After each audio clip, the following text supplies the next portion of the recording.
All right. So my final thoughts on summer school and my final lesson, which I'm thinking of creating a real lesson around, but had a conversation with a student this morning. It was the first time I'd spoken to him all semester, all summer, and he was really reluctant to ask for help before and was really stressed out and struggling. And I was super grateful that he came to the Google Meet because we were able to talk through the last test together, and I helped him breathe and relax enough to focus, and he ended up passing the course. And he was thanking me, telling me that most of the teachers that he had worked with aren't willing to support him in the way I was supporting him. And I was like, look, I'm here to serve. I'm a servant, right, of my students. That's what I do. I serve you.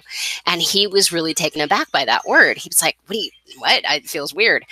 And I thought about that, and I was thinking more and more. And I think that's part of the issue. I think that's what we need to work on as a society, right? Because in the past, definitely teacher was the master, right? They even called them that, headmaster, schoolmaster.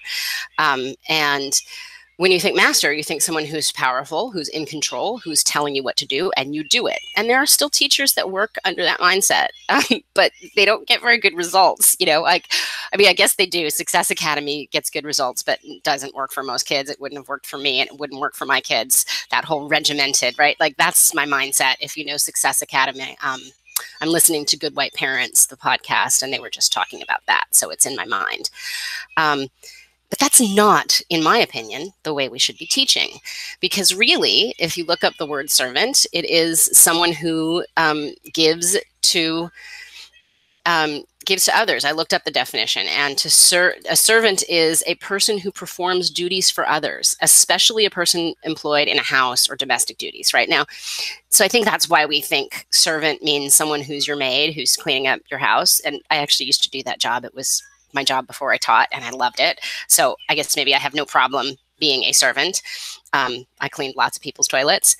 But if you look under, it says a person employed in the service of a government, and public school teachers are in service of the government. We are employed by the government to give a public service, right? The public service of free education to the public.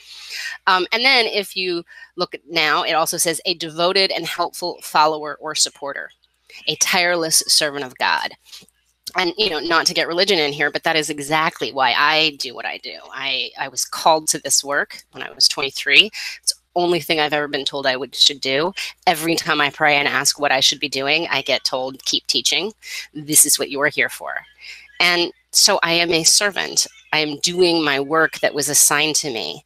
And the only way to do it is for a student to ask me a question, because I don't know what they don't know until they tell me.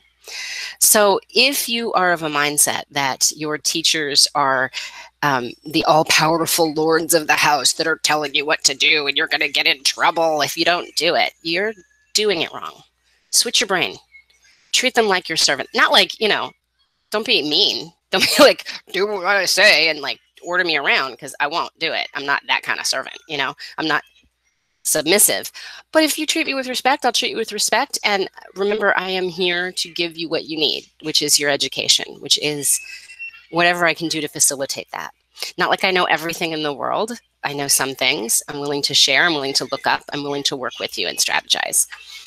But I think a lot more students could have passed my summer school course this summer if they'd been looking at me like their servant rather than their master.